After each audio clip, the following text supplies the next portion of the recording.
Hello friends, welcome to our channel vlog with Ramya. This is Ramya. అందరు ఎలా ఉన్నారు? నేనైతే చాలా బాగున్నాను. ఈరోజు మనం కరకరలాడే కారపూస ఎలా తయారు చేసుకోవాలో చూసేద్దాం రండి. శనగపిండి, బియ్యపిండి ఈక్వల్ క్వాంటిటీస్లో తీసుకోవాలి. తగినంత వాము వేసుకోవాలి.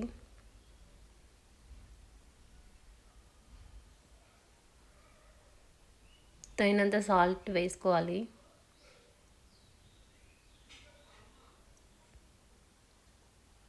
తగినంత కారం వేసుకోవాలి.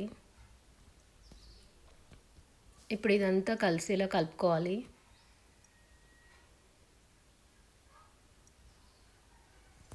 హీట్ వాటర్ వేసుకొని ఈ పిండిని కలుపుకుంటే కారపూస చాలా క్రిస్పీగా వస్తుంది.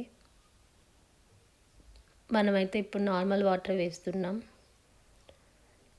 ఇలా కొంచెం కొంచెం వాటర్ వేస్తూ పిండినంతా కలుపుకోవాలి.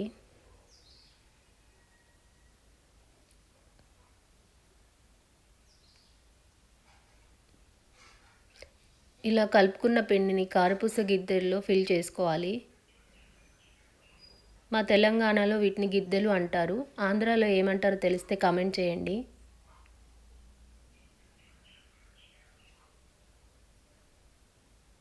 హీట్ అయిన ఆయిల్లో ఇలా రౌండ్గా కారపూసను ఒత్తుకోవాలి. కట్టెల పొయ్యి మీద కారపూస చేస్తే చాలా టేస్టీగా వస్తుందండి, కానీ స్టవ్ మీద చేస్తే అంత టేస్ట్ రాదు. ఇలా 1 మినిట్ వరకు ఫ్రై చేసుకోవాలి.